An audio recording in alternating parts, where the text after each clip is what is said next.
that have been locked up so long, they become what you call institutionalized. That means they've been part of that system for so long that the real world looks like something's wrong with it. Wow. And prison looks okay. So,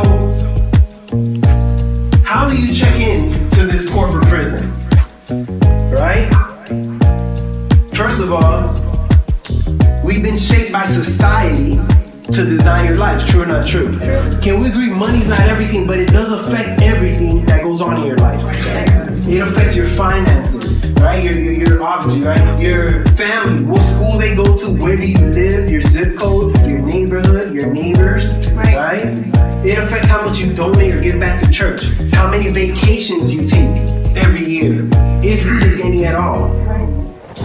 All that's tied into finances. In society, what do they teach you? To go to school. Graduate, get good grades, go to high school, then go to college, get a good degree, so then you go get a good job. And you go to this job and you check into prison. Your job, you know, you go to court, that's your job, whether it's Wells Fargo, right? Walmart, Target, right? Wherever it is that prison may be. And you go to talk to the judge. And the judge is your boss that's gonna hire you. And you give them your resume. And they check your convictions. They check your convictions. And they see your resume, okay. So you're good, okay, you did this much time here, you went to school here, that's good. Oh, you went to grad school, so you're a habitual offender, okay. Alright?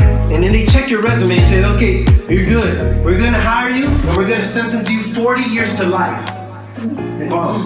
And they bang the gavel. And then they give you the rundown. For the next 40 years, you're probably gonna lose your home and your car, because we're gonna play with your finances. We're gonna hire you and we're gonna lay you off. We're gonna hire you and we're gonna lay you off. We're gonna hire you back and lay you off.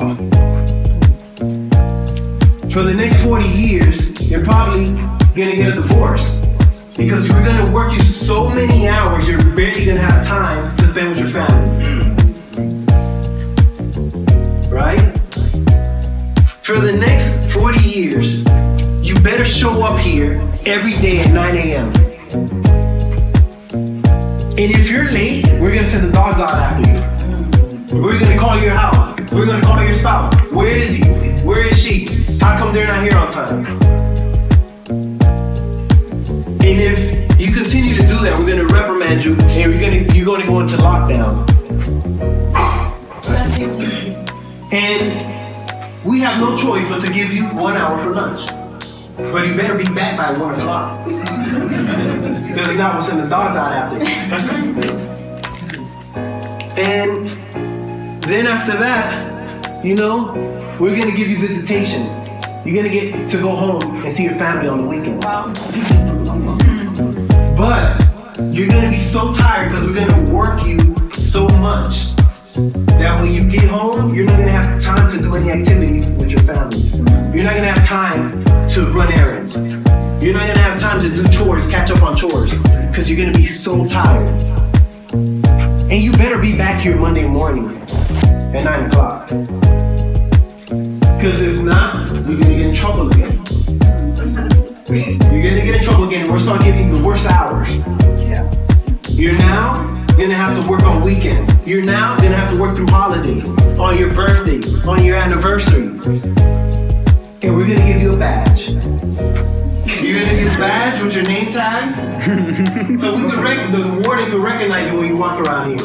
And anybody can report you in case you're doing something.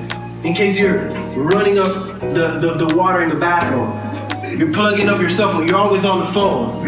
That damn angel's always on his cell phone, right? So, but if you're good, if you show up on time, if you make the coffee for your coworkers, we're gonna make you a trustee. You know, in prison they have trustees, right? You tell us who's doing what, who's not doing their job, who's falling asleep, who's not making the calls.